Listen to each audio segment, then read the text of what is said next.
Let's go.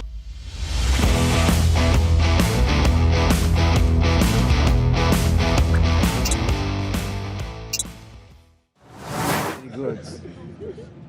Hello and welcome to the Goodyear FIA European Truck Racing Championship. Bienvenuti a Misano! So we are here ahead of race number 2. It's reverse grid time with Lina van der Waals. Yes, and we have some news concerning those two, Clemens Hecker and Steffen Faas. But first we're going to start out with Chess, our lovely commentator. Grazie!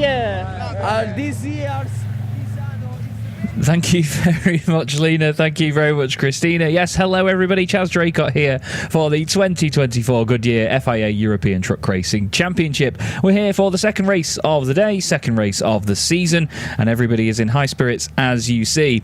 And there was a change after the first race. There was a situation regarding Heinrich Clemens Hecker and Steffen Faas at the end of the race, as you would have seen. Steffen Faas gained a position at the final corner, and I spoke to Jill from Heinrich Clemens Hecker's team, and she was explaining that there was something to do with a red light being shown, basically. Sometimes when the race finishes, obviously red lights are shown on the gantry, on the start-finish line, for when the checkered flag is shown to signify the end of the race.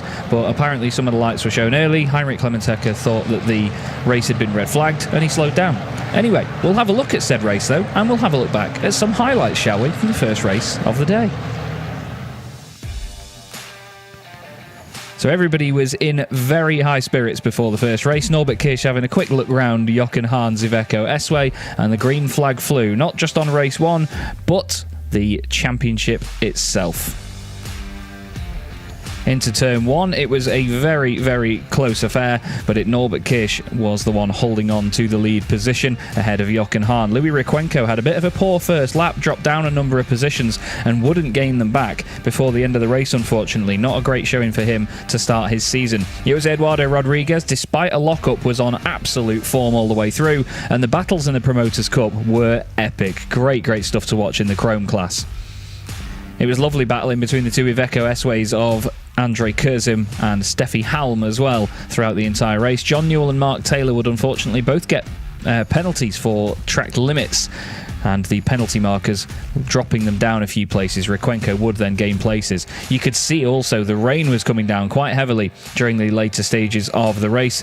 It was a very exciting encounter though, but it was Norbert Kirsch back at the very front of the field and taking the first race win of the championship. If only he could have seen all of the battles that were going on behind him, he would have realised how much of an entertaining race it was. Sascha Lenz completed the podium with Jochen Hahn in second place. Rodriguez won in the Chrome class, with Heinrich Clemens Hecker eventually promoted back into second place ahead of Steffen Faas. And as you see, the trucks are now forming up on the grid for the second race of the day, and we're going to go back to our wonderful Christina, and she is with the boss man, Georg Fuchs. Thank you very much, Chaz. Actually, we're here with Lina van der Waals and Georg Fuchs, the managing director of the ETRA, of course, the organizer of this wonderful championship. And we are starting here at Misano this season, and we do have 2 official FIA titles, the Chrome and the Titan class. How does that evolve the championship? Exactly, we have basically upgraded the former Promoters Cup to the FIA title of the Chrome driver, and it evaluates obviously the contenders who participated in the Promoters Cup, and I think it's really appreciating their efforts also in the championship. I think the fans are also appreciating that there's a lot to discover if you enter the race itself. And we have the new Transformation Tech Race Hub, what a name, but there's so much to discover. We have a new sponsor in the field, Total Energies, and we also have been running on HVO and on sustainable gases with the trucks in the past year. So no black exhaust, like very clear energy that's running with the trucks. Exactly. So we have been 4 years ago the very first one globally to switch to 100% renewable fuel, 100% HVO from Total Energies. Now this year they have become the official partner, so really being big in branding as well, and being a big partner, not only in terms of commercially obviously, but also strategically, because obviously what we see in the back, we are open to any kind of technology. It's the sustainable fuel on one thing, so all race trucks switched over to the sustainable fuel from Total Energies, but the bio LNG powered pace truck, the full electric battery vehicle of Jochen Hahn and Iveco, the electric race truck prototype released basically last year and been worked on, and last but not least, over the winter, together with our colleagues from FI, we started working on the hydrogen. So, yeah, let's see. And what is there to discover if you come in here as a fan? Yeah, basically it's a little explanation what we are doing with regards to the different technologies, and in addition, obviously with our title partner Goodyear retreading the tires, and Alcoa with the lightweight aluminium alloy rims, reducing or basically increasing the efficiency in reducing greenhouse gas emissions. That's explained in a little bit more illustrative way with these LED video walls, and you can basically make a deep dive into the topic. Sounds absolutely amazing. And of course, we are talking about the tires and all the adjustments, and we're talking about which works on the racetrack, of course, will work also on the road haulage industry. So it's really good to keep up with the new technologies. Speaking of the tires, and we had rain here at Misano this day, so we have the first testing with the new setup of already, and the caster angle was also set limited to 30 degrees. This is the first time ever the caster was limited in this season. Why did that happen? Actually, it's an increase in safety. So obviously teams are optimizing as much as possible according to the regulation, and here the technical working group consisting of the teams of experts from the FI and so on. So it has been worked on all together, and there was a room to discover that basically here might be an increase in safety, and this has been done, and that was basically the innovation in terms of technical regulation. So innovation, that's it, Lena. Yeah, we have seen broken suspension and such in the past, so let's hope for good and better in this way. And let's hope for a very stunning second race, which is about to come very soon. So back to Chess for now. Thank you so much. Thank you very much. Always great to hear from Georg. He's an absolute star, and he's really passionate about what he and the team at the ETRA do as well. As I mentioned during qualifying, they've brought new partners on board this season. We've got Yoast alongside us in the championship, and also Total Energies as well. The Total Energies branding bringing with it that lovely shark fin that you can see there on the fifth wheel of Andre Kursim's truck on his Iveco S-Way.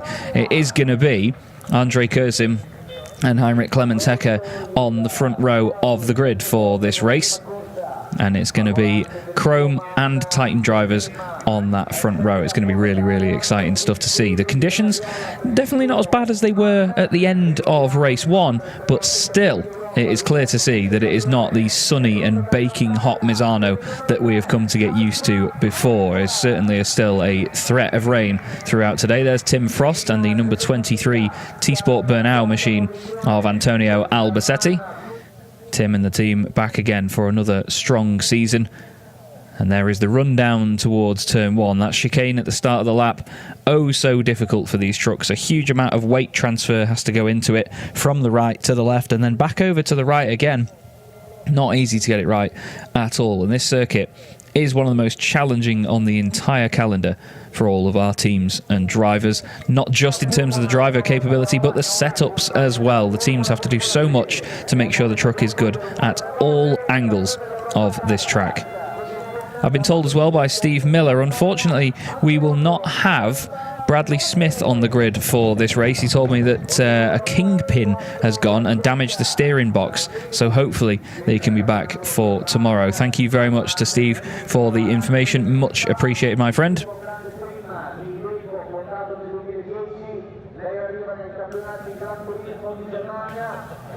I'm just having a quick look just to see. Notice that there's a difference on the grid in terms of where Louis Requenco will start. We'll come back to that in just a moment because, as usual, everybody, we're going to welcome our international TV viewers from all around the world. We've got another separate intro for those guys, so if you bear with us, we will head to them and we'll be right back with you in just a few moments' time.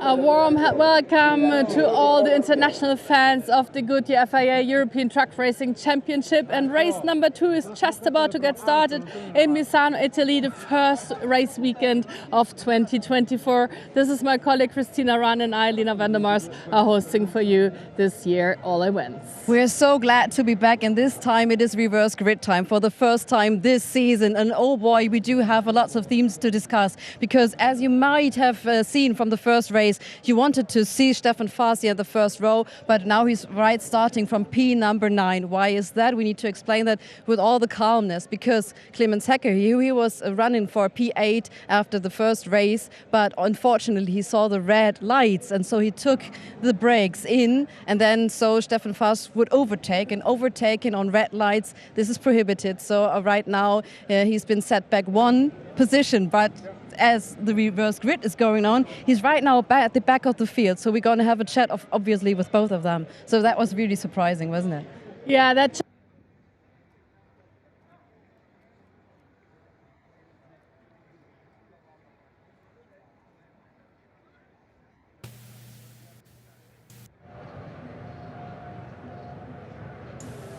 Apologies there, everybody. I think we just lost Christina and Lina for just a second there.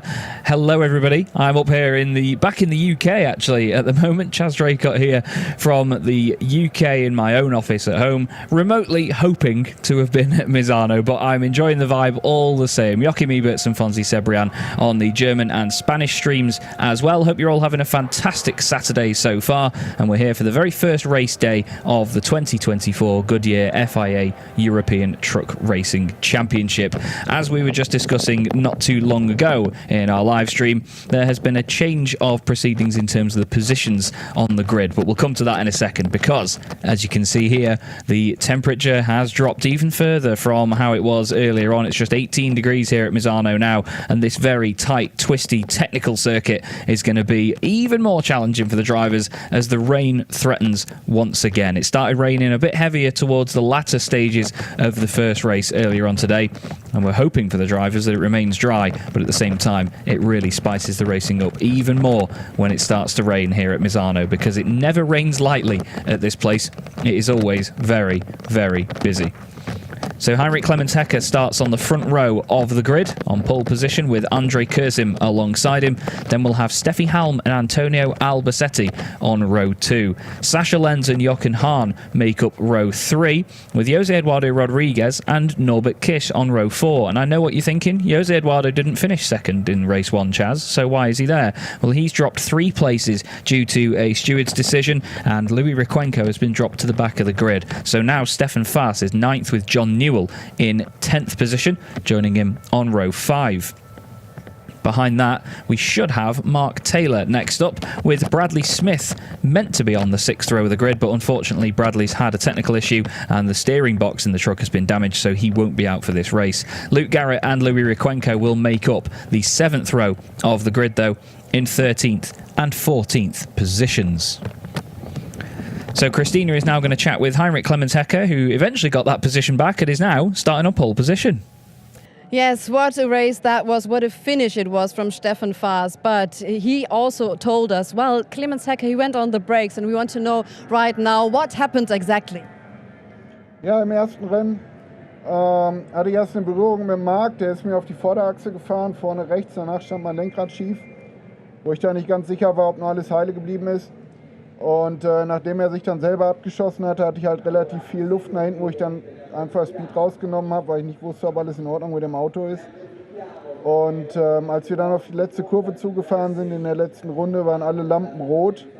Und dann bin ich auf Startziel, da war auch alles rot. Deswegen bin ich davon ausgegangen, dass wir irgendeine gefährliche Situation auf der Rennstrecke haben, und bin natürlich vom Gas gegangen, wo ich dann aber noch überholt wurde.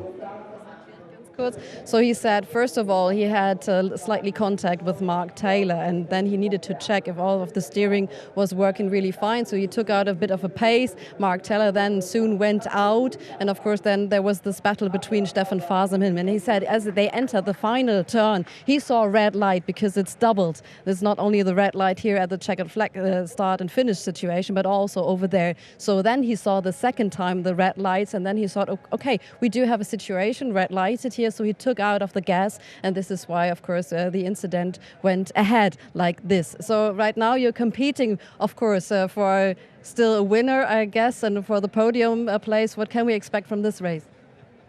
Ja, es wird für uns das zweite Mal auf der Pole zu stehen. Ich bin froh, dass aufgehört hat zu rechnen. Eben war es schon ein bisschen tricky. Aber sobald man da wirklich so eben auf eine Markierung gekommen ist, war es sehr glatt. Jetzt haben wir es zum Glück trocken. Gucken, dass André nach hinten ein bisschen dicht hält und dann schauen wir mal. So you said, obviously, they're starting from P1. He wants to take a lead, but he said, oh, I'm very, very glad that it's not rainy because, yes, we do have new tires, but still it's slippery on the marks, on the lines, of course. And he said maybe Andre Kursen will put out his elbows for taking back some places. Then maybe he will finish on the podium. And right now we want to see if Lina, she's also running downhill to Stefan Faas, but first to you, Chaz. Thank you very much, Christina. Yeah, an interesting scenario and a little insight there that the world of motorsport, it's not always perfect. We're only human at the end of the day, and it was good that the decision was taken at least to justify what had happened between Heinrich Clemens-Hecker and Stefan Faas. Doesn't affect anything in the team's championship because those two are teammates at Sweden Power. They're working together once again this season like they were last time out in trucks 24 and 25, both of them driving wonderful Scanias. And it's great to see the two of them working with each other. We're going to head back down to the grid, though, because Lina is down there with an interview for us. Yes, and Stefan Faas, of course, because we want to hear the second voice as well, the one who just got the punishment. Hi.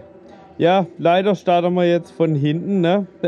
Wir haben eine Strafe bekommen, weil wir bei Rot überholt haben auf der Stadtzielgerade. Die Stewards haben das Rot mit angeschaltet in der letzten, also der Nobby ist über die Stadtziel drüber und die haben direkt das rote Licht angemacht und es sind aber alle Vollspeed weitergefahren und ich wunderte mich noch, warum das Clemens so schnell langsam machte, aber das war der Grund, ja. So the engines are just getting started. Yeah, we already heard it from Clemens-Hecker. There has been a red light just at the second that Norbert Kisch crossed the finish line. There has been a misunderstanding going on. He got punished, so he's not starting from the front as he normally would do, but right in the middle field, place number 9. So let's see how the race goes. Let's hope that there will be no more misunderstandings in this race. Chess, back to you. Danke.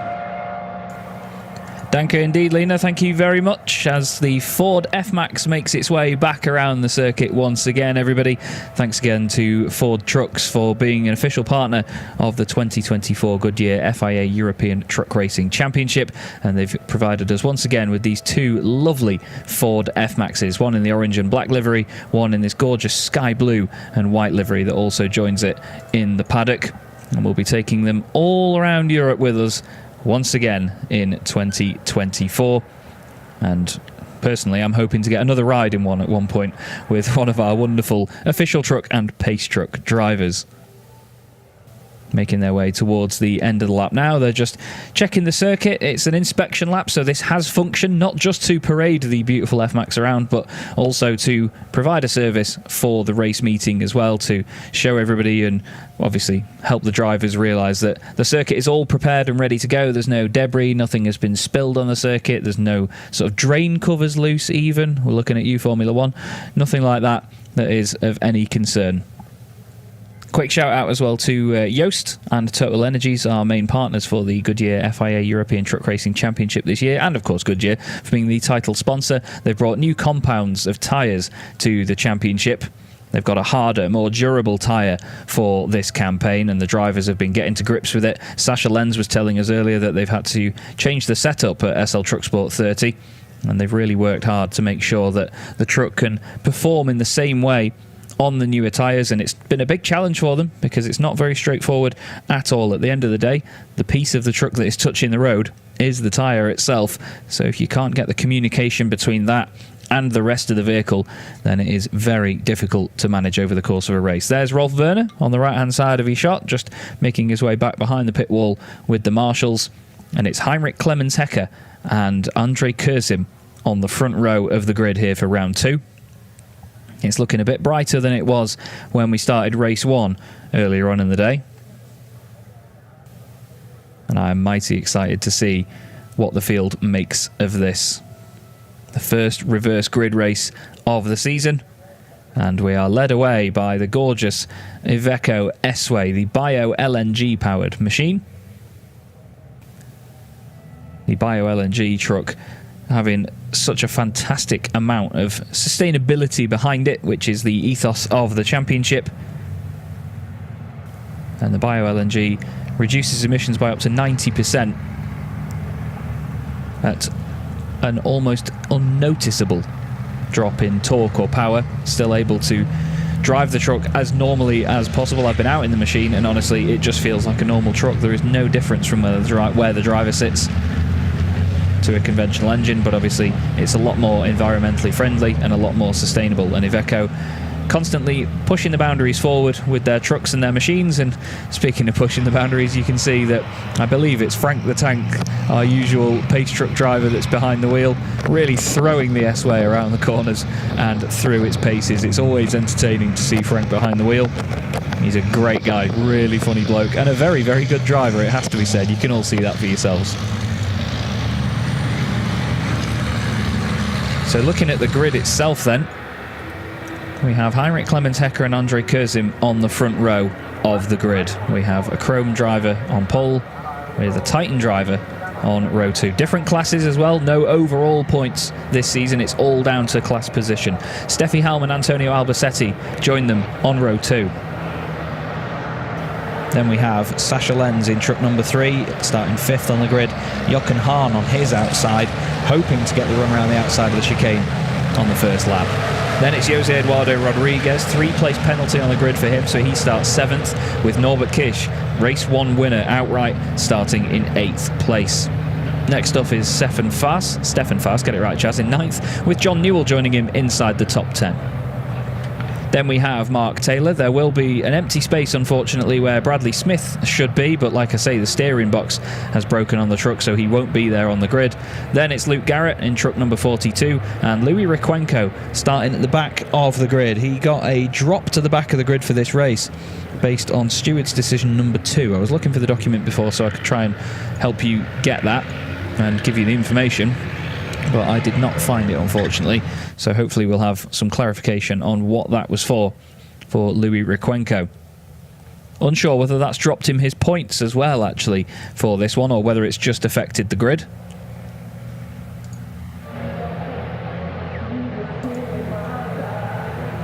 But again, it's all stuff that we can clarify in time, and we'll hope to give you as much information as we can from up here. Just coming into the final sector now, with just a few more corners left. They've got a little right hand kink here where the drivers will be on the brakes very hard, and then all of a sudden they've got a right hand hairpin to contend with.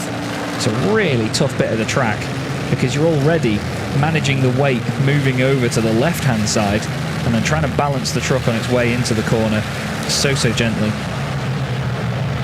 while all it wants to do is over rotate basically. The back end trying to come around, all of the weight on these trucks over the front end.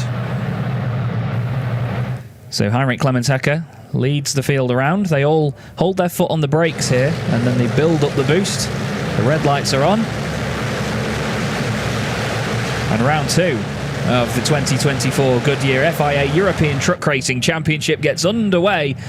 And as you see, a good start from John Newell at the back and a great start by Andre Kurzim. He immediately moves over to the right-hand side. Whoa, big contact between Jose Eduardo Rodriguez and Sasha Lenz. Those two have clattered together and gotten stuck. The bumper bar of Jose Eduardo Rodriguez's truck caught on the rear bumper bar of Sasha Lenz. And that is not going to be a quick clean-up job, I can tell you that for free. He's gone over the right rear wheel, and the two of them have ground to a halt. Similar scenes to what we saw at Harama a couple of seasons ago between Jochen Hahn and, funnily enough, Sasha Lenz as well. A lot of fluid coming out the front of Jose Eduardo Rodriguez's truck. Antonio Albacete has found himself in second position here. Steffi Helm also in there as well, but the red flag is out, and understandably so, because the circuit was blocked. The two trucks were not going to be able to go anywhere, and they have brought things to a halt. That's not a mannequin there, that's genuinely a cameraman that's just staying very, very still. I'm not quite sure how that contact came about. I think because Andre Kurzim moved in front of the field and sort of took that inside line, I'm wondering whether there were any of the drivers that sort of checked up or slowed down all of a sudden. And then Jose Eduardo, like I say, has just gone over the back of Sascha Lenz. Nothing untoward in that whatsoever, but the bumper bars on these trucks, you have the bumpers that you can see on the outside of the machines. They're mainly fiberglass panels, but underneath that they have structural bumper bars, and they have them on the rear as well, as you can see. And we're going to have a replay of the incident, see what we can see from the front here. And look, they're just glued to each other as they hook on to one another very, very easily. One bumper bar goes over the top, and it sort of just lands below it. And you literally have to lift now. They will have to pick up Jose Eduardo Rodriguez's truck. They'll pick the front of it up while moving Sascha Lenz's truck forward. It's a delicate operation. Like I say, we had it happen at Jarama at the season finale in I believe it was 2022. It wasn't last season, it was the season before. And it was Jochen Hahn and Sascha Lenz that got together. You can see the bodywork flying, being torn away from the number 3 machine. And then the two of them just stayed stuck together all the way around the first corner. I think Sascha was definitely going to be the one in control of what pace they were doing there. And he decided that, nope, we need to stop before we damage these machines any further.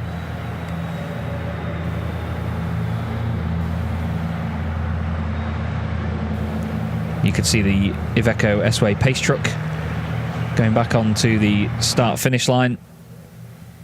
As the trucks now crawl their way back around, you can see a few tiny wet patches on the circuit there. That comes from the water-cooled brakes on these trucks. When they go slowly, they do tend to leave a tiny trickle of water behind them wherever they go. And fair effort, actually. It looks like they've already got Jose Eduardo Rodriguez's truck off Sascha Lenz's, but that's not just a small trickle, that patch there. There is some fluid pouring out of the back, or, well, out the front of Jose Eduardo Rodriguez's truck. And Sascha, yeah, clear instructions there from Sascha. Yeah, I thought the same, Sascha, to be fair. It's clear that the front end needs to be picked up, not the rear end, because it's the front that's over the top of Sascha's rear bumper bar. So they need to somehow get the telehandler inside the cab, or at least around the roll cage of Jose Eduardo Rodriguez's truck. You can see how it's pushed the bodywork of the cab out a little bit slightly. You can see Sascha's already at the front of the truck, and he's saying, look, there's going to be a point in here where you can grab hold of it. He's a very manual bloke, is Sascha Lenz. He certainly knows what he's doing. He's a good mechanic. He's always on the tools. He's not a driver that just sort of sits by. He loves to get really involved in it, and you can tell that he wants to get this rescue operation underway as quickly as possible. It's very likely as well that his truck will still be fine to take the restart of the race. I'm not sure what the implications are for him being involved in the incident that brought out the red flag, whether he does sort of get excluded as such, but I think it would be only fair if Sascha does take the restart. If the truck is in full working order, we'll have to see. I think it's safe to say that based on the front of Jose Eduardo Rodriguez's truck, his will not be taking the start again. There's a new lake down at turn 1 and 2. Turns 1 and 2. Get your words out, Chaz. The trucks are now reformed on the grid, and I'm wondering, because we didn't complete a full lap of the race, whether the grid will be sort of reset to how it was before the race even got underway.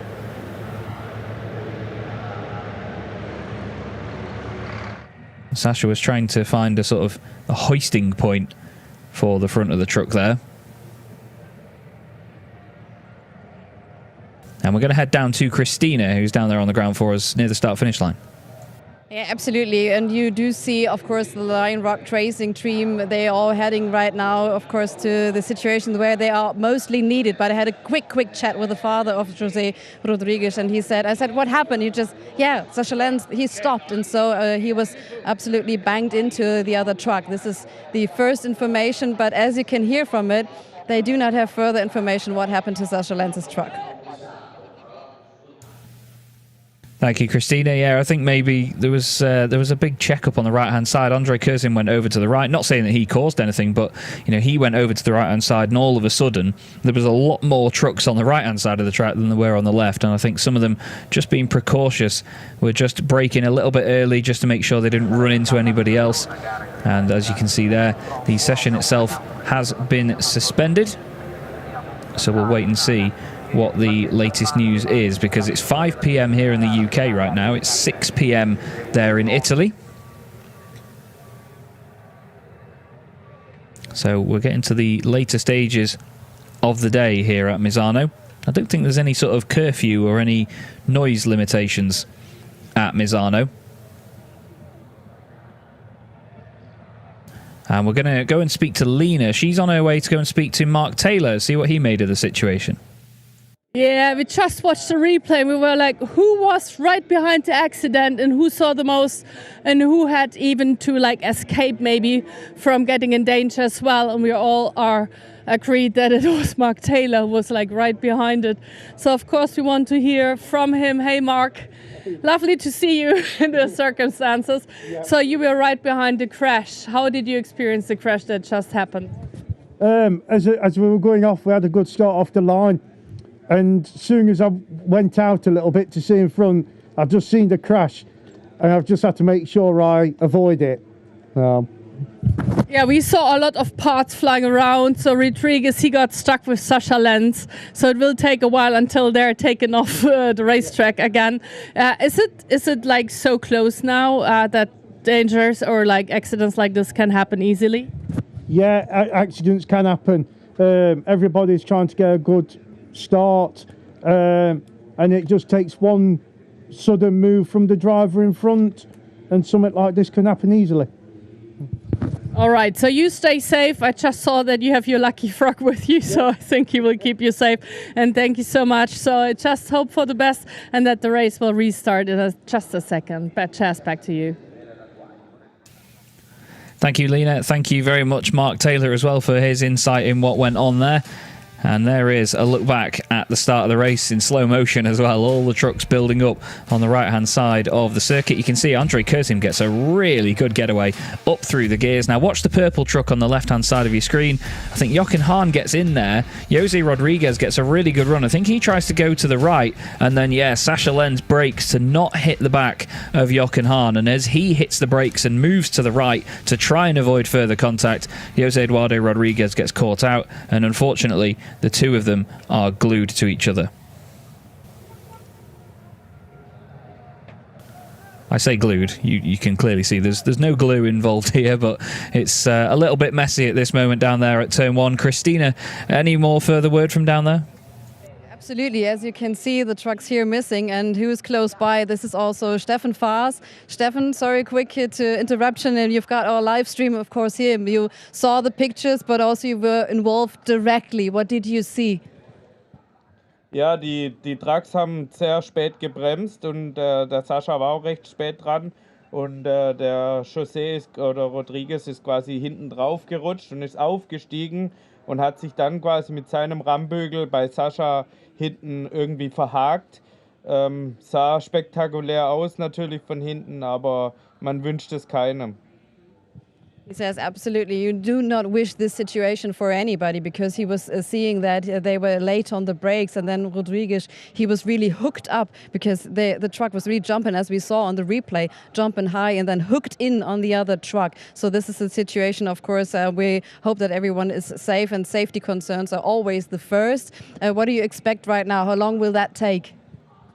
Ich denke, das dauert jetzt eine Weile, bis die jetzt quasi die Trucks wieder auseinander gemacht haben, weil das sehr schwer ist, weil man da jetzt nicht hinkommt an die Stelle, wo man den Truck anheben kann.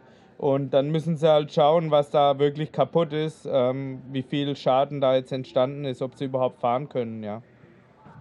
So right now the job is to detangle them, of course, those two trucks. And of course he said, yeah, we do see which damage has occurred, of course, and do check this. And yes, Lena, you go ahead first.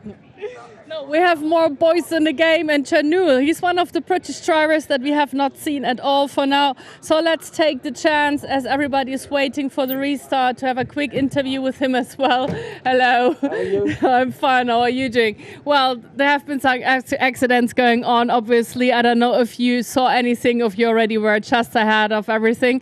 But how are you doing this weekend anyway? Because we never talked to each other right now. Yeah, I didn't see anything of the accident because it was behind me.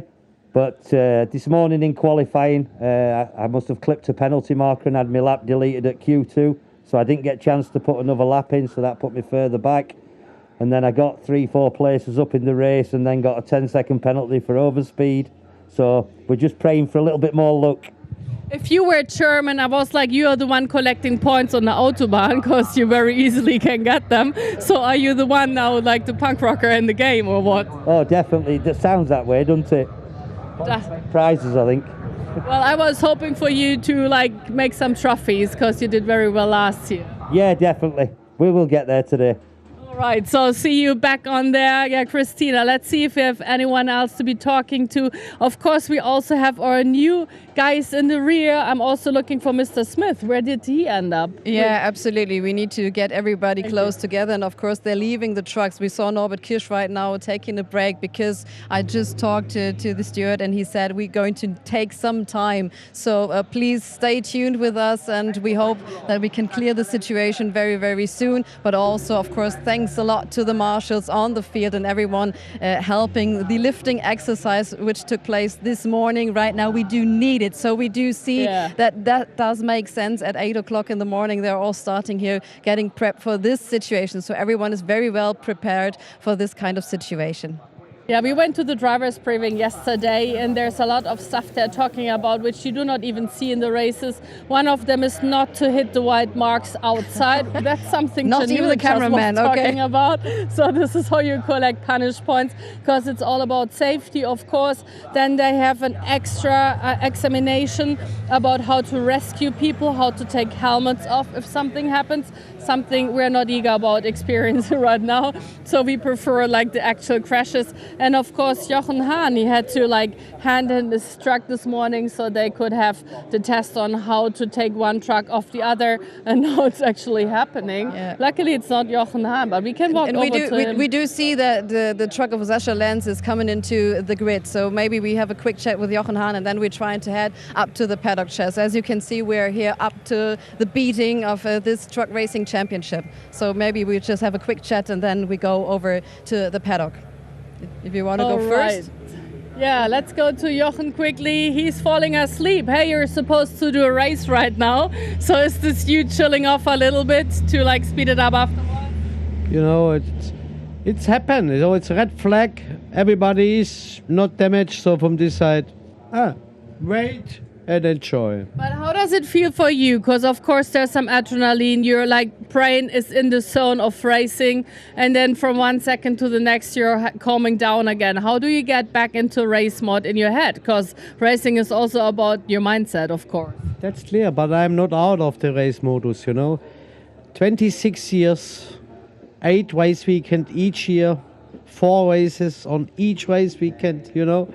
I don't know, I have 600 or 700 starts and I don't know 100 red flag situations. So it is like it is. So you must go down and go up again. So that's it. Have you ever experienced what they just said, that someone was stuck on your truck? Yeah, this is a point. Some of the times we have it like this. So you can do nothing. When you have the contact with the rear wheel, you go up. So from this side, it's normal. So you can do nothing. So let's see how Sascha Lenz is doing. Let's see when we're going to be restarting. Let's go have a walk and back to chess maybe for now as we're gonna go find Sascha. Thank you very much, Lena. I absolutely love Jochen Hahn's interviews. He's so cool, calm and collected. He's got an answer for everything. You're going to hear me say that a lot whenever we speak to Jochen this year. He's such an intelligent and switched on man. He really is. He's been in the game a long time, as he says, 26 years now of truck racing, and he's done so many races. And this is the scene down in the pit lane where Sascha Lenz's truck is currently being repaired at the moment. Obviously, it takes quite a big hit from the back. They're trying to get all of the bolts out and just make sure that bumper bar is still safe to be used. We've got Stefan Honens there as well, helping out the SL Truck Sport 30 team to try and get that. Stefan, one of the legendary truck builders in truck racing. He's an absolute superstar. Lovely, lovely guy. Always says it how it is as well. You can see the guys from Goodyear just checking the tyres over. That's Davide Califano actually having a look, just to make sure that the tyre is safe, of course, for use in the race. It's received a big hit from the truck behind. There could have been bodywork grinding away on it. There could have been any sort of damage to the tyre, and those guys know it well enough to have a look at it and decide whether it's going to be safe. I can see Javier Martin in there as well. Javier's a great character, very, very funny man. He's the one that drives the gorgeous Goodyear truck all around Europe and transports the tyres around for us. I was over the moon to, at the end of the season last year, presenting with a special award with for lots of the teams. You can see the work very much underway here from these guys, just to ensure it's all structurally rigid and safe. Not sure if they're actually trying to remove that bumper bar or not, or whether there's just a bit of movement in it that they're trying to sort out. But bodywork wise, it's only that rear guard that's come off Sasha Lenz's truck, so it's great to see that these things are built so tough. He could potentially go back out there in the race. It might be a pit lane start, for example, but that's good to see. We also saw as well Jose Eduardo Rodriguez's truck being towed away. I'm afraid that the damage too heavy on the front of that truck for it to get back underway under its own power. So he's going to have to sit this one out, I'm afraid, after taking the win in the Chrome class earlier. That means we're going to get a new Chrome winner, but we're going to go back down to Lena. Yeah, and this is news for all the mechanics out there. I really would like to help myself, as I love to fix cars, and I'm in racing normally as well as a mechanic. So Sasha, he's getting a new rear bumper, so it doesn't sound like something too seriously has been going on. So we're all hoping for him to restart. We're just running over there. Christina and I are having a little exercise backwards, because of course we really want to talk to Sasha as well. So Chaz, give us a second and we will be talking to him over there. Thank you, Lena. To be fair with you all, I'm that unfit that it actually makes me tired watching Lena run down there, actually, but she'll be down there in just a moment's time, and we'll hopefully get a word from Sasha if there is long enough before they have to head back out there. We shall soon see. There is Lena on the run right now, trying to get down there to the purple number 3 machine. And it's a long old pit lane at Misano as well. That's another thing about the circuit that I absolutely love. It's a humongous pit lane. It's a really, really cool facility. Looks like Sasha's going to try and maybe move backwards. I think they're getting the truck moving backwards so they can have a look at the tyre. Let's have a look at Lena. Let's go. Sasha! Sasha, back in the game! Yeah, for sure. The team make a good job. So, yeah, I start from the pit lane, but anyway, I want to drive in the front, so. I'm very happy for you that nothing too serious happened. We let you go now, because then the race can restart. I don't want to be the one holding back everyone, but let's have a look at the bumper quickly. Come here. This is what it looks like now, and it's really broken, so I think it's been worse, like handing in a new one. Okay, so everything is fixed. Have a look over there, just so you guys know that everything is ready to go. Looks new, looks lovely, and looks like it's ready to race. And he was, of course, taking pictures from the tires. So just a quick, you check the tires, of course. This is your business, so everything's all right? Yeah, that's fine. There's a bit damage, but it's just on the surface, so it's good to race. But how did you see the situation? Yeah, to be honest, I didn't have the opportunity. I just saw it. It was not clear for me what happened, so it's difficult to say. I didn't have the opportunity really to look at the replay, so I wouldn't know what to say. No. Thank you very much. So this was the first checkup. We saw him, of course, and right now it's the good news that Sasha Lenz could compete. Everyone was working so fast here, and now we can see. There he goes. There he goes, off to the track, Chaz. Well, I think it's always nice for those who are in the front, who have not been involved in the actual accident, that you can race, because it's all about money, it's about being there. Your sponsors want to see you want to race, because you're a race car driver, or a race truck driver in this case. So I think it's nice if you have a possibility to come back. All about the sports, Chaz.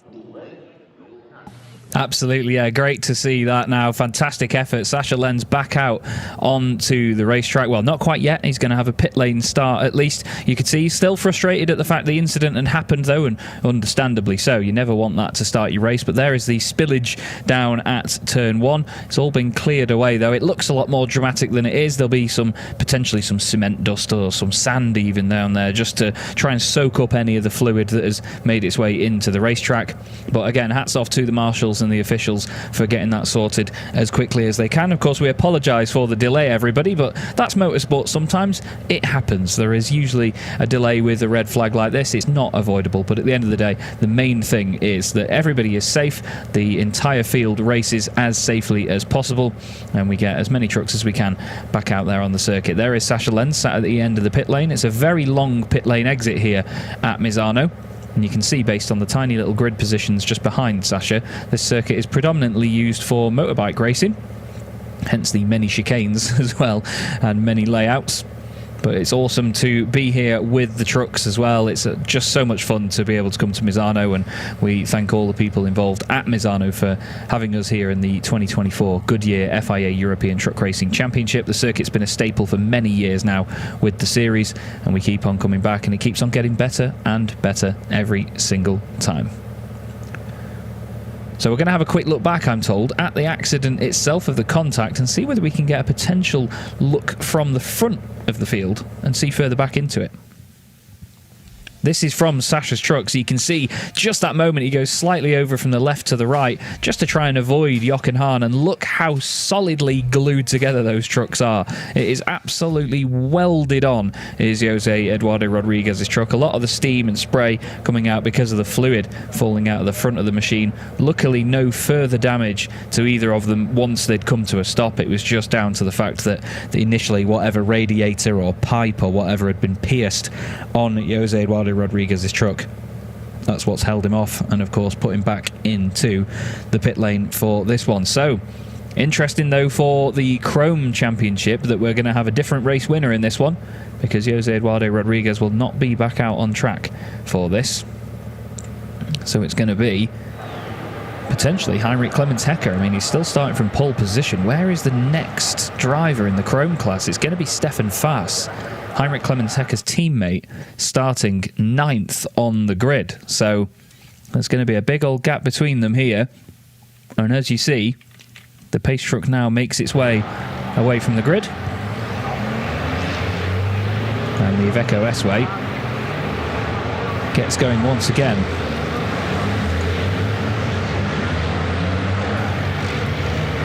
The whole field will follow on down towards turn 1, and we get take 2 of the pace lap here at Misano.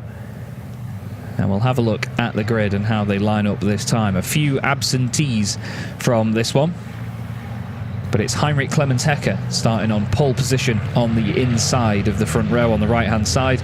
Andre Kurzim will start alongside him on said front row in truck number 11. Steffi Halm will be next up in 3rd place, truck number 44 in the Iveco, with Antonio Albacetti alongside her on that 2nd row. Next up will be, or would be, Sasha Lenz in 5th place. He would be alongside Jochen Hahn. It sounded to me, yes, like Sasha Lenz is actually joining on from the pit lane itself, so he'll join on to the back of the pack, which is good, so he doesn't have to sort of wait for the entire field to go through before he makes back up for it.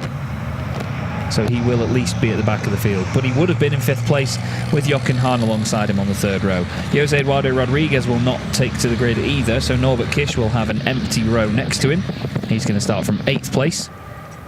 And then we're going to have Stefan Faas starting in 9th position, as mentioned a moment ago. John Newell alongside him completes the top 10. We then have Mark Taylor starting in 11th place. Bradley Smith would start 12th, but unfortunately due to a technical issue with the truck between races, he is not there for this one. Then we have Luke Garrett starting in 13th place, with Louis Requenco alongside him in the number 64 machine. Louis has been given a penalty and put to the back of the grid after race 1. And then we have Sasha Lenz joining on.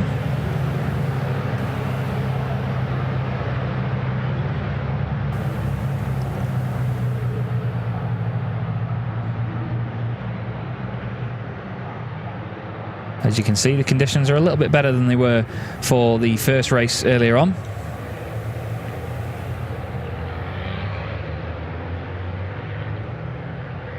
And I'm sure the drivers will be hoping that that remains the same throughout this entire race, because, as I've mentioned, the rain here at Misano is never light at all. It always pours it down if it rains at Misano.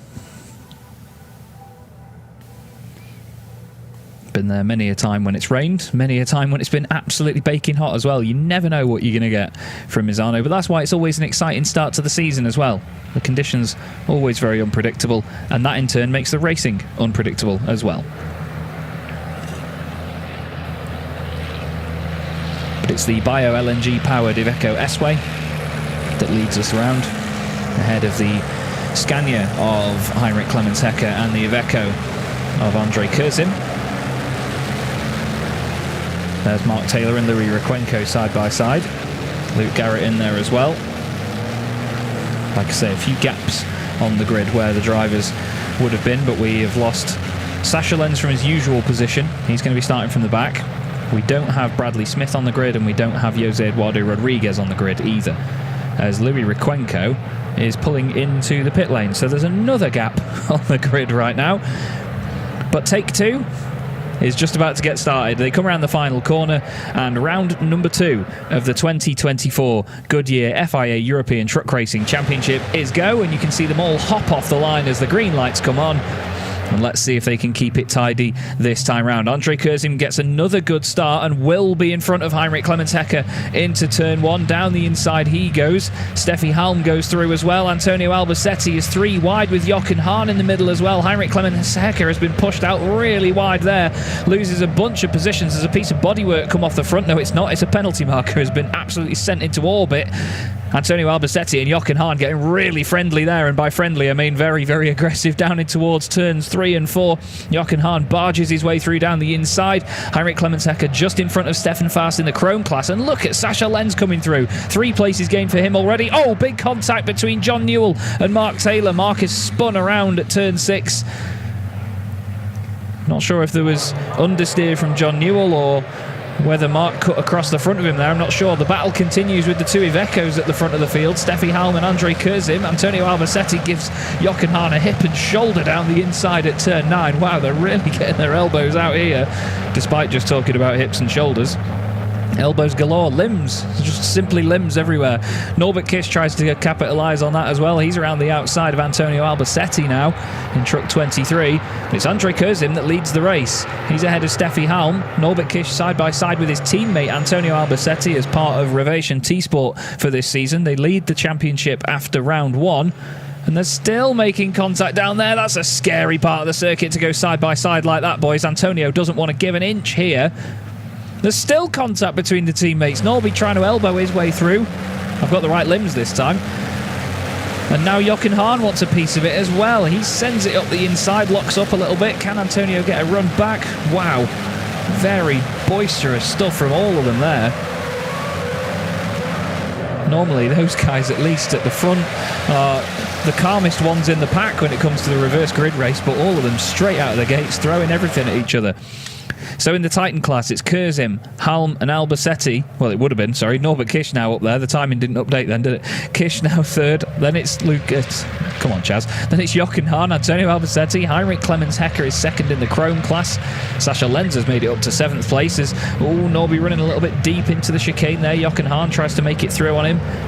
Stefan Faast is currently 3rd in the Chrome class, and was Norby pulling over to one side then? He was taking a very strange line through turn 4, really clung to that inside curb. I think there was a little bit of a hit then from Antonio on Jochen. This is feisty stuff, very, very feisty stuff. We're down to 11 trucks. Mark Taylor has carried on, I think, although no, I haven't seen him go through sector 2 on the timing screen actually. We'll keep an eye out for wherever his truck is. But that's a big shame if he's had to retire from that one. The incident is under investigation, as you can see there.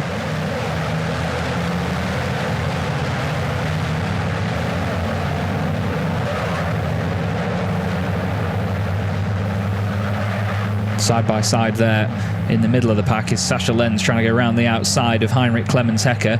Antonio Albacete still doing everything he can do to get past Jochen Hahn. They're glued to one another again. There's a 10-second time penalty now for Heinrich Clemens-Hecker. No. Heinrich Clemens-Hecker had the chance to take the win in the Chrome class here, especially with Jose Eduardo Rodriguez not being there. He's going to lose out points for having a 10-second penalty for sure. He's got Stefan Faas right behind him. It's his teammate, but in the overall Drivers' Championship, or at least the Chrome class Championship, he won't want to give away points to him, regardless of whether he's his teammate or not. They will still fight till the cows come home, and proven there by Stefan putting his nose down the inside. I'll tell you one thing as well. Jochen Hahn's going to look in the mirror and see Sascha Lenz in there. Antonio's got past Jochen, by the way. He's made the move. There's a bit of bodywork missing now, which tells you all the story. But Sascha Lenz suddenly right behind Jochen Hahn. Jochen's going to be looking in the mirror going, where on earth have you come from? How have you done that from the back of the grid? But it's Andrei Kurzim, the man that won one of the final races of the season at Harama last season. Just in front of Steffi Halm, who's been looking for a win for a while now. She's had a couple in her past in the championship, but she wants another one. It's been a good old time since the last one she had, and I know that it would be a very, very popular victory if she got one again.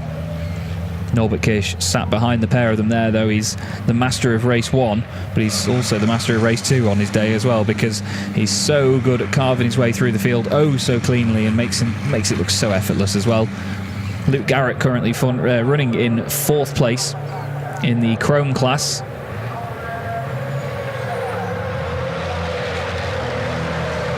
Through turn 9 they go once again. These two Ivecos at the front, still inseparable. Andrei Kurzim and Steffi Halm.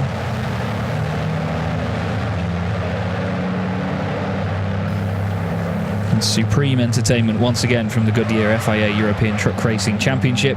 Top 3 all within about a second and a half now. I'd say probably even less than that. Norby really closed up through that hairpin. This is only lap 3 out of 12 here as well. Only a quarter of the race done.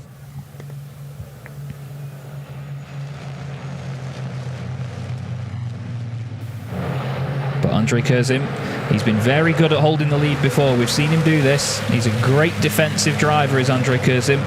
He knows exactly where to put the truck and when.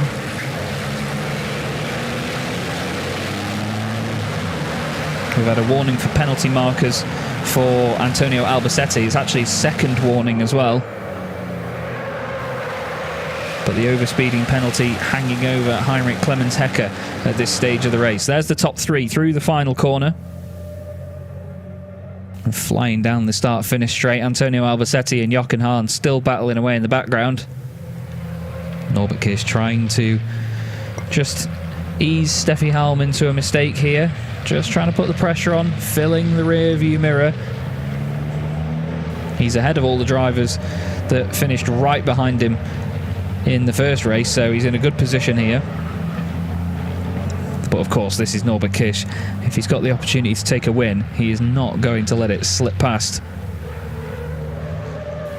He just needs to get the move done very, very cleanly. It's going to be as clean as it can be on the 100% renewable HVO diesel that powers all of our race trucks. Thanks to Total Energies for jumping on board as a series partner for this year. I'm loving the shark fins that are on the 5th wheels, but that's not all they've brought with them. There's a lot more than just that tiny little piece of equipment on the rear. The sustainable fuel that we run on is a real highlight of the technology behind this championship. Look at Antonio Albacete and Jochen Hahn right together. They've both been doing this for over 20 years, and you'd have thought it was their first day. They're just throwing the trucks at each other, having a whale of a time. I mean, they might not be having a whale of a time in the cockpit. They'll be shouting many words, but they're having a good old ding-dong, and it's great to see what Jochen dubbed as the old boys having a go at each other here at Misano. You can hear the smile on my face, I'm sure.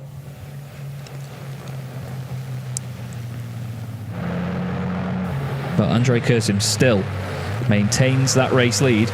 Norbert Kish having to brake a little bit early there just to make sure he doesn't run into the back of Steffi Halm. There's a real art form to following that closely in a train like this. It's compromising your own line to make sure you don't hit the truck in front. And with all the momentum and the weight of these machines that you have to manage, it's even more difficult than it is in something a bit more agile like a GT car or a Formula car. You know, these trucks are over 5 tons, so it's not an easy task to guide them around a circuit in the way that these drivers do. It's such a niche form of racing, but it's great entertainment, and we hope you're enjoying it here today. There's the Titan category on your left-hand side, then 0.4 of a second between the top 3. Kurzim, Halm and Kish. Then it's Antonio Albacete, Jochen Hahn and Sascha Lenz. No matter how you finish the race in terms of the overall position on track, it is all down to class positions for points in 2024.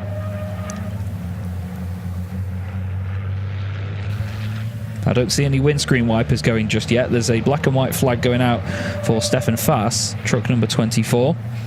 I'll wait to see what the official reason for that will be. You can see Jochen still just trying to chew away. He's actually hitting the back of Antonio Albacete's MAN, trying to find a way around him. He wants to go for some sort of cutback on the exit. There is the chrome classification on the left-hand side of your screen now. Heinrich Clemens Hecker, Stefan Faas, John Newell, Luke Garrett and Mark Taylor. No Bradley Smith, no Jose Eduardo Rodriguez, no Louis Requenco. So good chance for points there for Luke Garrett. If he finishes in 4th place, he'll get 10 points. As Norby has found his way past Steffi Halm on the exit of the hairpin. Manages to pull off the move down the inside. And he's going to have the inside line now for the fast kink at Curvone. And he is through, question mark. Only just, still got an overlap. Oh, dearie me, that was close. And all of a sudden, Antonio Albacete and Jochen Hahn have become part of this quintet of drivers at the front end. It's all Titan drivers here, 1 through 5. To be fair, even the top 6 as well, actually. Sascha Lenz in 6th position, just not quite part of that fight at the moment. I'm wondering whether there's any sort of damage that's affected the setup, actually, of his truck.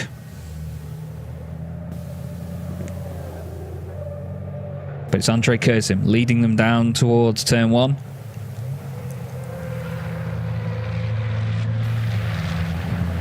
Norbert Kish less than half a second behind him. There's been a change further back as well. Stefan Faas has overtaken Heinrich Clemens Hecker on the road.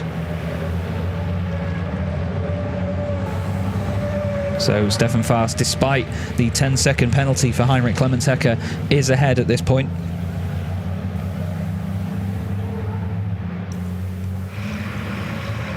But look at these trucks all together now. Sascha Lenz is starting to close in on them a little bit here, isn't he?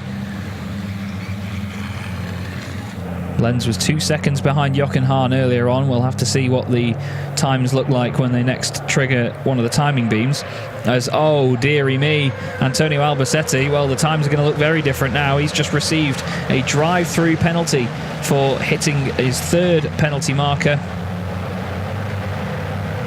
And the T-Sport Bernau driver will not be pleased with that. But it's his own doing at the end of the day. Some of the battling earlier on with Jochen Hahn was maybe to blame for that. They were absolutely throwing the kitchen sink at each other, as you say in the UK. Not sure if that's a phrase that translates very well elsewhere around the world. Let us know. But Andrei Kurzim still absorbing the pressure from Norbert Kish. Norby will try and get the move done in as clean a manner as possible, as he really closes in there. Andrei will be looking in the mirrors of his very intriguingly designed Iveco S-Way. I'm still unsure of the front end. It looks very exciting. I'm unsure on whether I could describe it as pretty. Unfortunately, don't touch racing. Please don't sue me. Norbert Kish is certainly finding out how pretty the back end of the truck is. He's absolutely climbing all over it at the moment as they head down the start, finish straight once more. He's on the outside into turn 1. Now watch this from Norbert Kish, because he'll be late on the brakes. He'll try and go around the outside of turn 1, but that'll give him the inside of turn 2. That is magnificent from Norbert Kish, and he gets rid of the overlap on the exit and takes the race lead in round 2 of the championship. Great stuff from Norby. He set that one up beautifully. Andrei Kurzim holds 2nd place though. He doesn't lose much momentum and gets swallowed up there by Steffi Halm and the rest of the field behind. Antonio Albacete and Jochen Hahn still very much in touch. Sascha Lenz is less than 2 seconds behind the guys ahead now.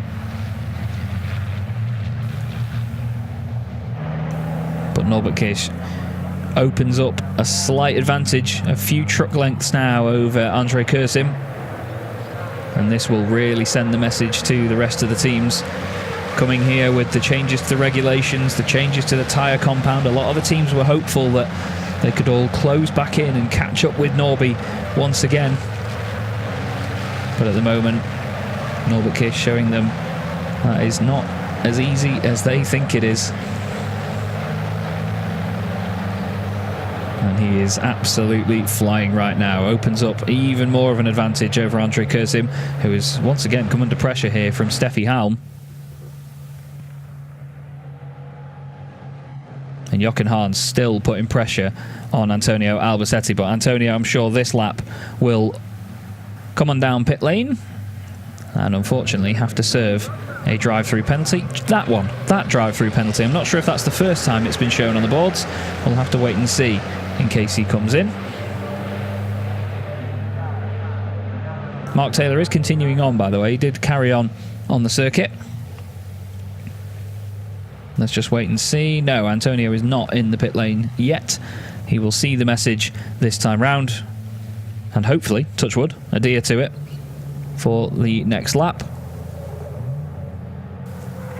And the thing is, he doesn't want to lose more time than is necessary in the long run, so he's not exactly going to roll over here and let Jochen Hahn go through.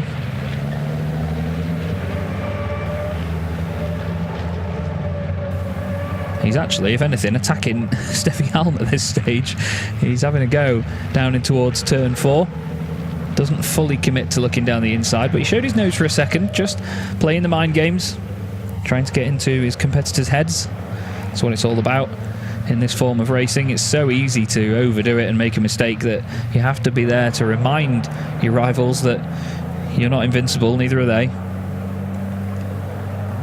As Steffi Halm looks down the inside of Andrei Kursim later on the brakes into turn 9.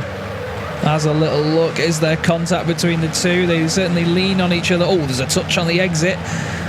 There's smoke and all sorts billowing away. I think that was just tyre against bodywork rubbing there. Hopefully no punctures or anything. The tyres are very sturdy on these machines. It does take a great whack to puncture any of them.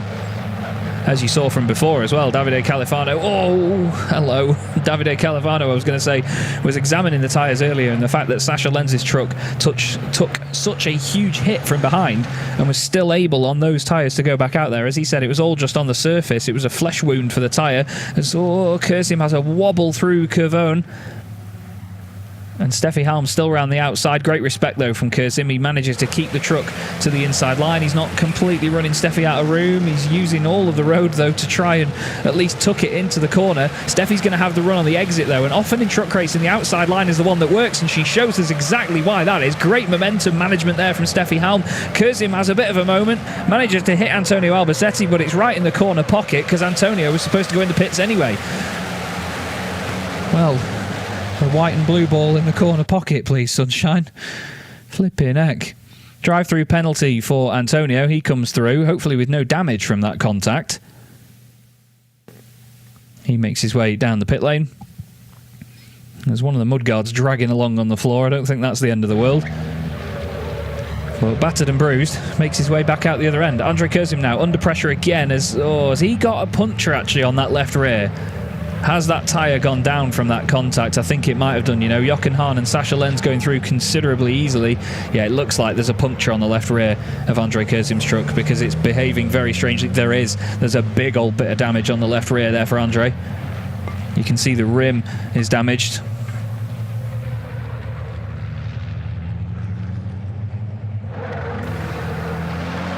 And that is a huge, huge shame because he was running so well.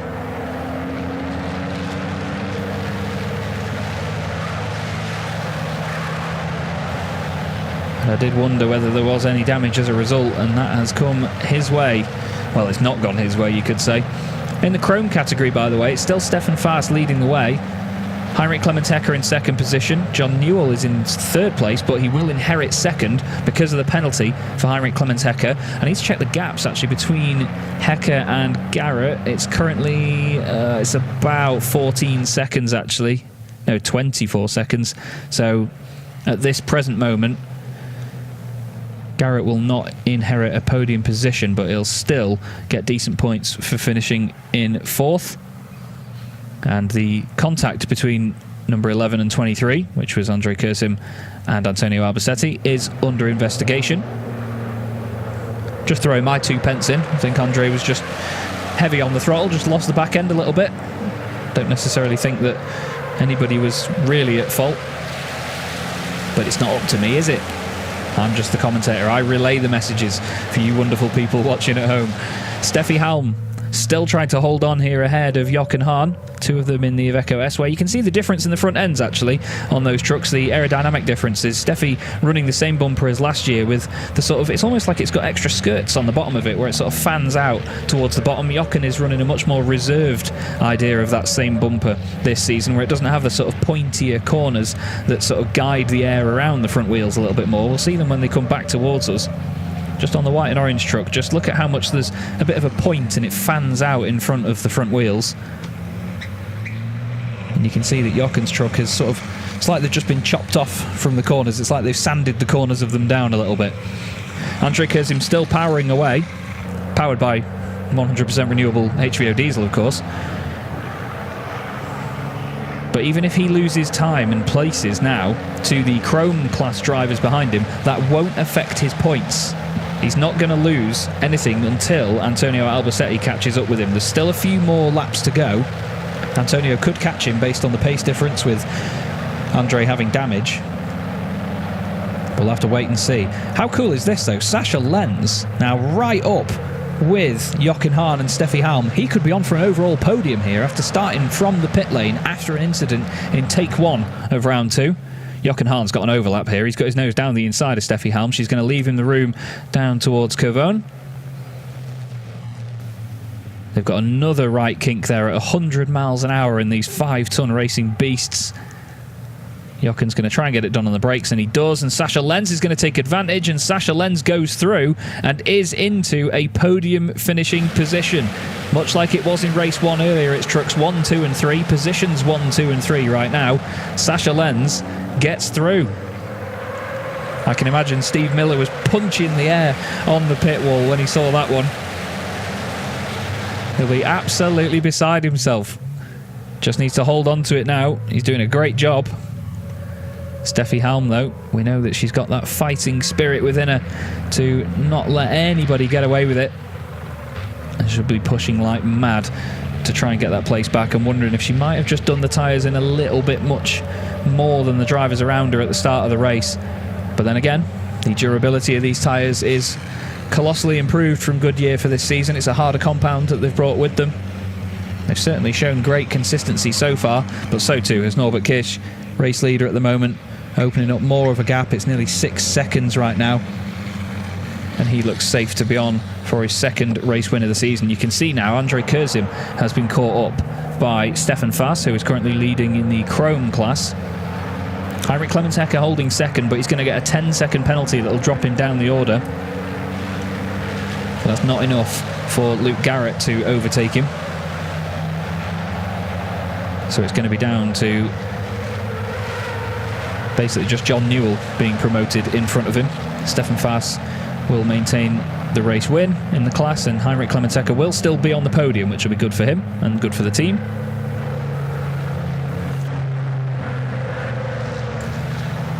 But there is Jochen Hahn, who's now opened up quite the advantage over Sasha Lenz at this point. And there's just one more lap to go here in round 2 of the 2024 Goodyear FIA European Truck Racing Championship, with partnerships with Yost and with Total Energies as well. Great to bring more championship partners on board for the 2024 campaign. Hats off to those in the ETRA for doing so. Great work by everyone involved to continually push the championship out to further boundaries and extend its reach. New fans and partners all around the world, new sponsors for teams as well. There was a mention earlier on in the day actually of John Newell's new sponsor. They've got UFI filters on board with them this season, and John was very pleased to show that off on social media when they got the sponsorship. But that's come as part of being in this championship, they've reported. So, you know, it's fantastic to see that they get the recognition out there, and the teams do pick up sponsors throughout campaigns like this. Stefan Fass has just got past Andrei Kurzim there, by the way. That doesn't change anything in terms of the points. Andrei just needs to make sure he stays ahead of Antonio Albacete, and he will still get the same points regardless of whether Heinrich Clemens-Hecker and John Newell, who are right behind him, go through as well. You can see that left rear wheel definitely not at its healthiest. Heinrich Clemens-Hecker is almost like a ghost in this situation though, because he will be 10 seconds further back when the timing sheets are printed at the end. So John Newell is looking at a second place finish in class right now. He was saying before that he needed a little bit more luck this weekend, and it's certainly come his way this time round. Last lap of the race, and he and the team are looking strong. You can see Luke Garrett just in the background there, still circulating, still learning the truck itself, dialing it in, getting it prepared for the remainder of the season. We've still got another day here at Misano yet. We're only on day 1 of 2. The very first race day of the 2024 championship.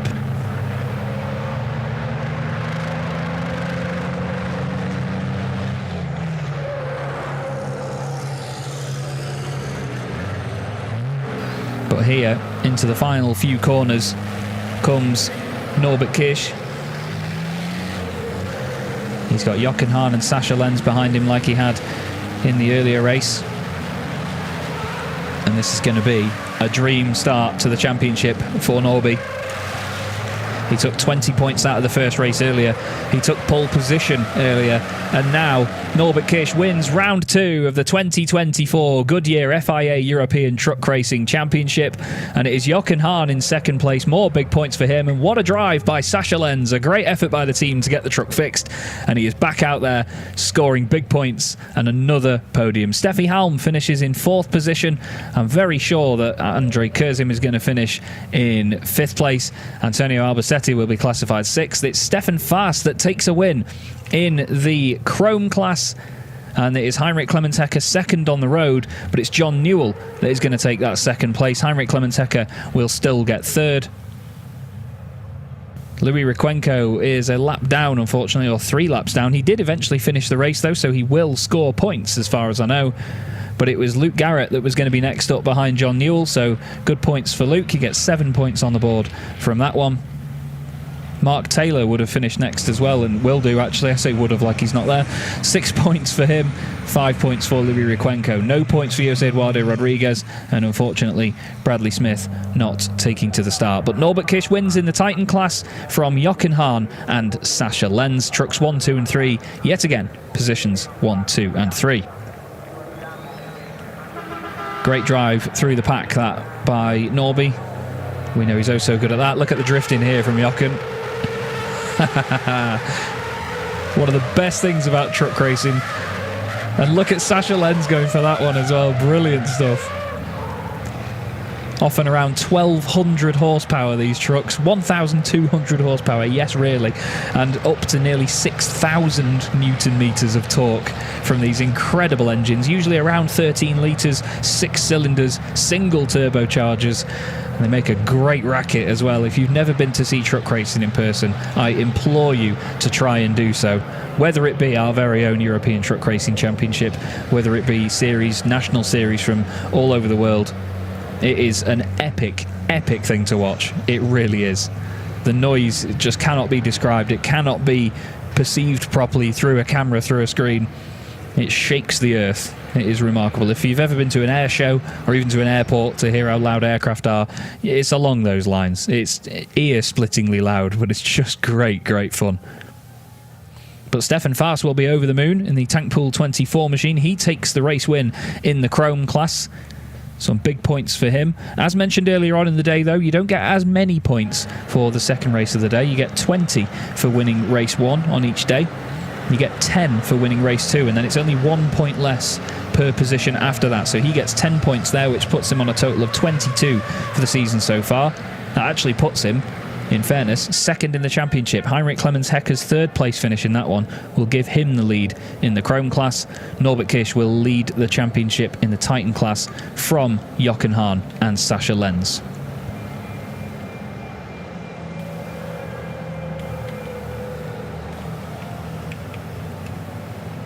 And there is Norby making his way back into the pit lane.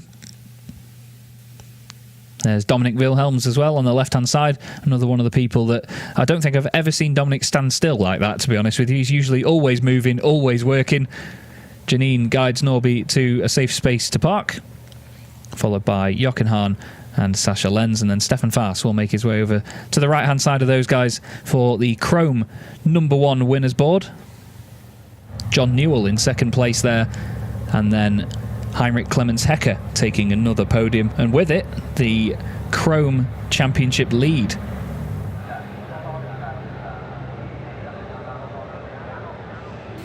A big shout out to Lisa Garrett as well, by the way, Luke's wife. She's mentioned that Luke was having steering problems in that race, which is why the lap times had dropped off. So hopefully something they can get sorted and back out there tomorrow. But Luke finished both races on the first day. Always good to see with a new truck as well. No reliability issues to do that, although I say that. And there is Luke. I had to say it, didn't I? I'm so sorry, Lisa. Don't kill me. I had to say it. But that's towards the end of the lap there, actually, for Luke. So it's almost like it was on the in lap. Norbert Kish manages to take 2 race victories out of 2. A great job from him. Great job from the team, as ever. And they will be able to rest easy this evening. That's not to say the hard work is all over. They'll still be working mighty hard into the night to make sure everything is all ready to go for tomorrow, where we have another 2 races and another qualifying session to come up. Don't forget, we've got our new qualifying format, where we have qualifying 1, 2 and 3 separate little sessions to keep things nice and spicy for everybody watching along. So the Chrome class, by the way, would have been Stefan Faas, John Newell, then Heinrich Clemens Hecker, ahead of Mark Taylor and then Luke Garrett. So those 2 swapped around. Requenco was a few laps down, so did not swap round in terms of position. So the only swap from Luke retiring was that Taylor gained a spot. Norbert Kish is down there with Christina after his second race win of the day. Congrats, Norbert Kish, 30 points in the books after this very first race day. It's race #1 day, and of course we want to talk about lap #6 when you overtook finally Andre Kursum. That was, you went really close to him. And when did you saw the opportunity to overtake? Very good day, a very good performance on the team side, because we were very strong in every condition. And then overtaking Andre for the lead. I mean, he made a lot of mistakes in front of me in the second to last turn, and then he made another mistake in the last turn as well. So I was like really close to him in the start-finish straight, and then he chose to defend the inside, which was, the I must push it. Which was the side, congrats. Which was the the right side was with the water after the crash in the first lap or in the first start, So then he forced himself to go over on the water. So that made my job a little bit easier. I would have chose the outside if I were him to defend, because then I will have to go over the water, and then there is no overtake probably. So you have to consider a lot of things when you are fighting with people, and I think today it went our way, because whatever I tried, it was kind of working, So I am very happy. Thank you very much for the inside perspective. Let's have a chat with Sasha Lenz and Jochen Hahn also. So Sasha, what was that? I mean, you were out because you had a crash with Rodriguez. You were locked up. You were tying the trucks out of each other, and then the team made a really huge effort. Yeah. So I think you have first maybe thank the team. Cool. What was that for an effort? Dann glaub mir doch nicht meine Worte. Wenn ich Dankeschön sagen soll, dann sagst du das schon. Hey, die Jungs haben der Boxengasse wirklich einen mega Job gemacht. Das Auto innerhalb von 2-3 Minuten wieder hergemacht. Ja, dann muss ich aus der Boxengasse steigen. Ich habe mir eigentlich gar nichts mehr erhofft. Und dann jetzt auf dem Podest zu stehen, eine mega Leistung. Wahnsinn. Freue mich. He said I was stealing the words, but you heard them in German right now. So he was thanking the team for their effort, and they had 2 or 3 minutes, and they could tie back up the truck. And then afterwards, he was not, believing that he would end up on the podium. So Jochen Hahn, as an experienced driver, did you? No, wait. We'll not leave you there. What was that for an effort from the team of Sasha Lenz coming back from the pit lane in this race? one bad point is we are not so much trucks. The good point is you can easily come to the podium from the last place. No, in the end you must do it. You know, and we have many crashes. We have on the first corner, on the first start, we have a crash. Sasha. The next race we have also only lot crashes. So from this side, lucky, professional, second, third.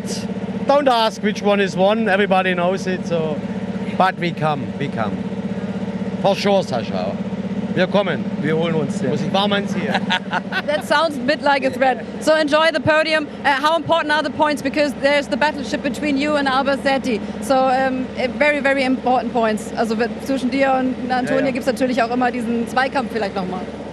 Ja, du mal sehen. Eigentlich heute von dem Tasten mal natürlich mega happy. Wir müssen auf jeden Fall nachlegen, wir sind noch zu langsam. Mein Ziel ist eine 3 zu werden, deswegen müssen wir weiter an uns arbeiten. Dein Ziel ist 3 zu werden? Mein Ziel ist nicht 3 zu werden. Ah ja, klar.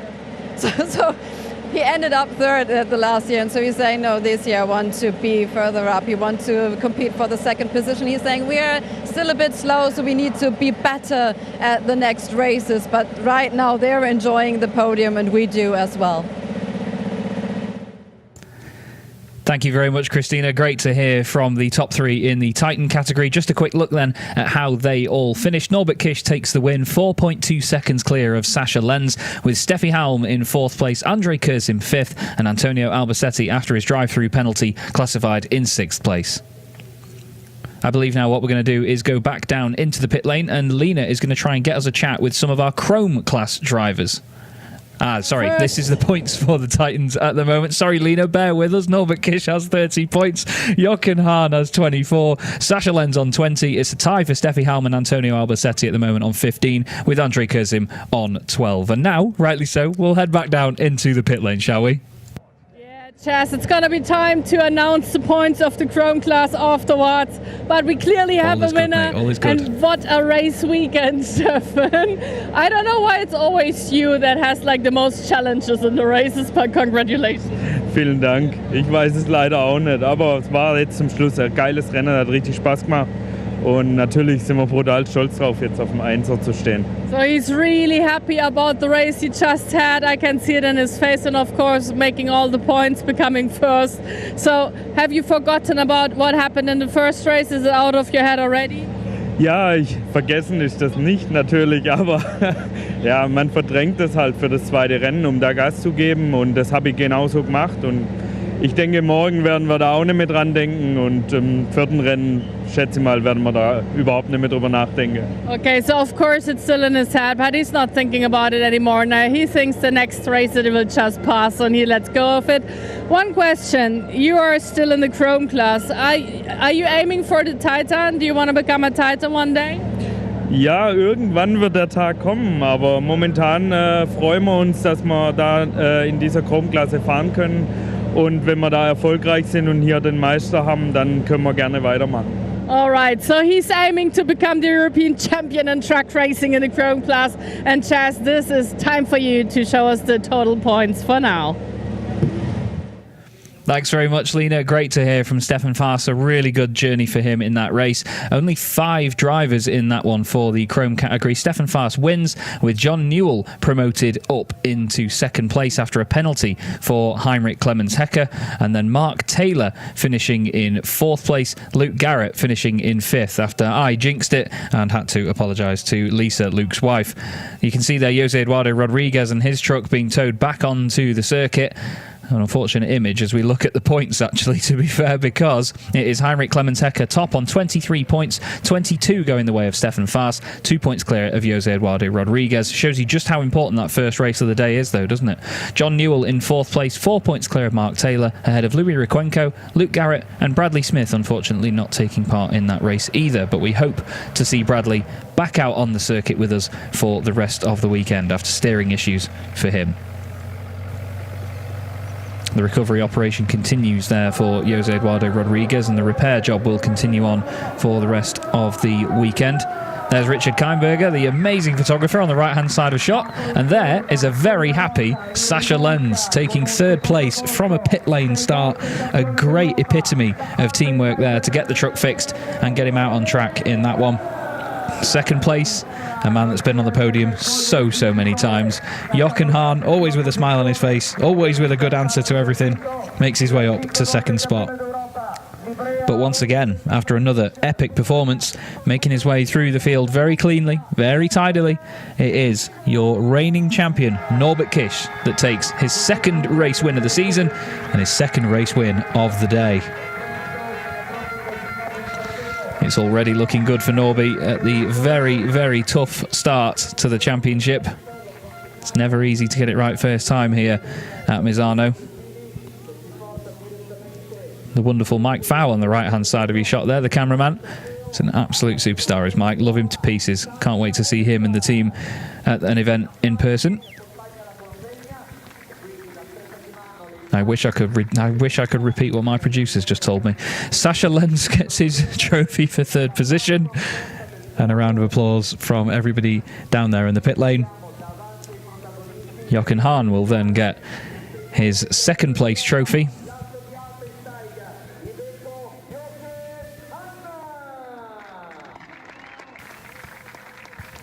It is handed over with a firm handshake. And he waves the trophy aloft. And last but very much not least is our race winner for round 2 of the championship here in 2024, Norbert Kisch. Reigning champion, 5-time champion now, takes another victory on his way to, well, I was going to say on his way to greatness. Norby's already great, isn't he? He is one of the all-time greats of the sport. And that second race means a lot. Coming through the field as well, getting the overtakes in, great stuff.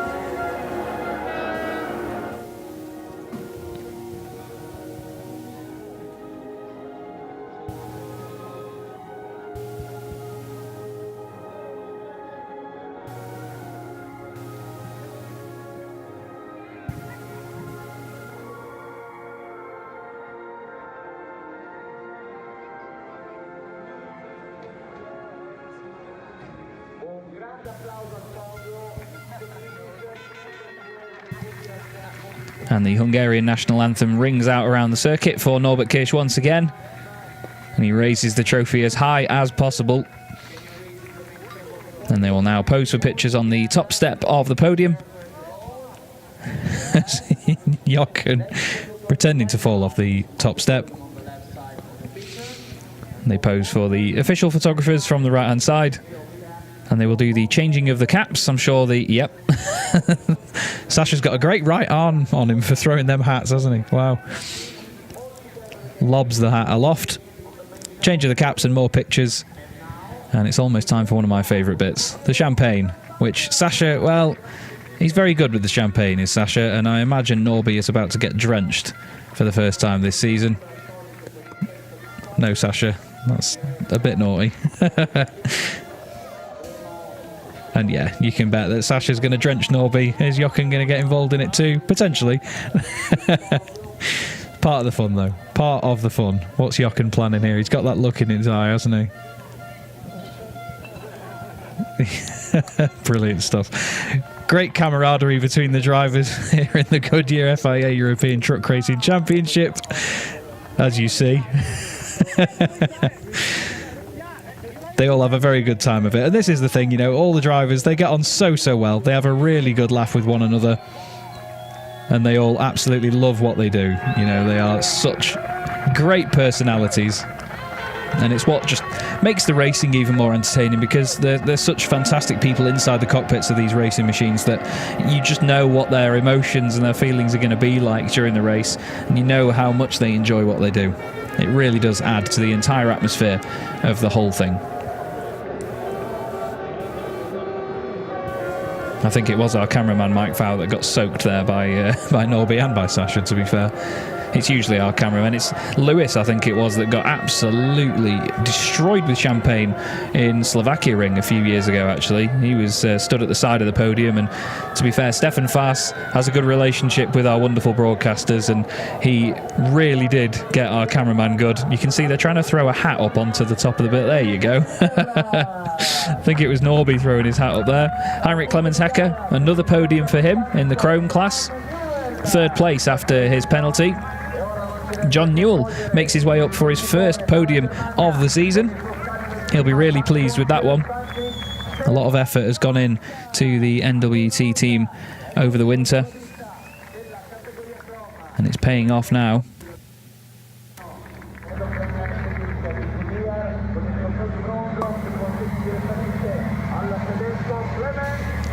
And it's Stefan Faas that takes the win in the Chrome class as well. Heinrich Clemens Hecker receives his trophy for 3rd place. The 2nd place trophy will be handed over to John Newell on the left-hand side of the podium there, from Davide Califano from Goodyear. And then for the first time this season, we have a victory in the Chrome class for Tank Pool 24 racing driver Stefan Faas. His first race-winning trophy of the championship, and he will be delighted with that, and the team will celebrate a lot this evening.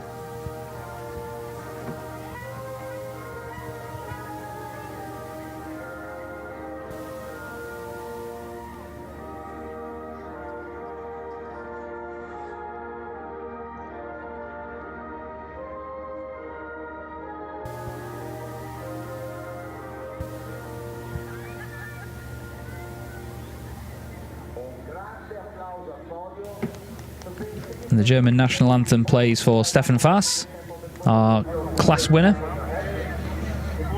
And now it'll be time for pictures on the top step of the podium. We're going to have to ask Heinrich Clemens Hecker to sort of kneel down slightly, I think, at this point.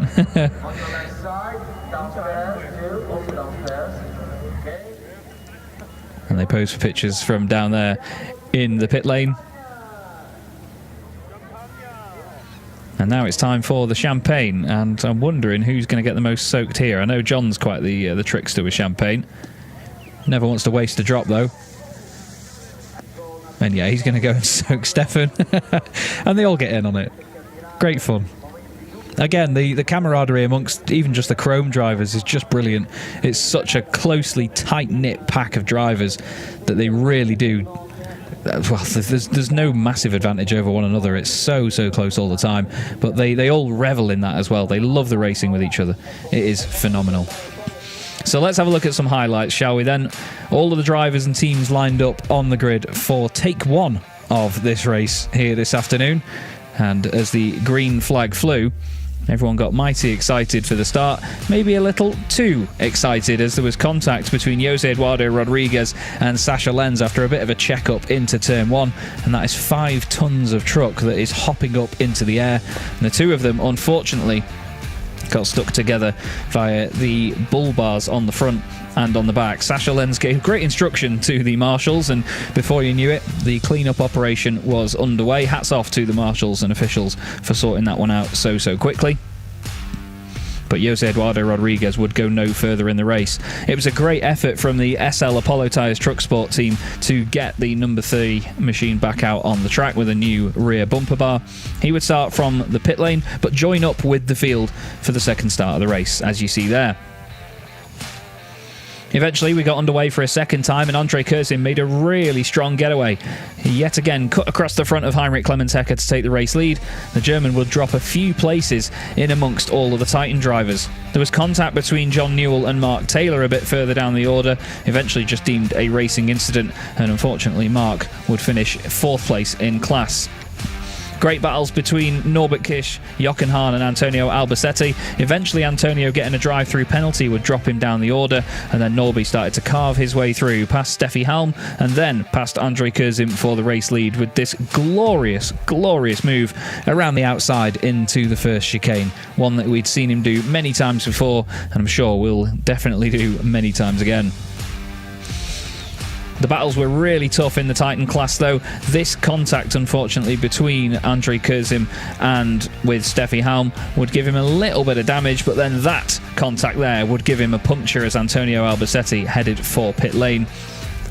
And Andrei Kurzim would drop down the pack, but would not lose places in the Titan class. It was another brilliant race, though, and it's been fantastic fun here at Misano for race 1 of the championship. I've been Chaz Draycott. I will see you again tomorrow, everybody, and we're going to hand back down to our lovely ladies down there in the paddock in just a sec.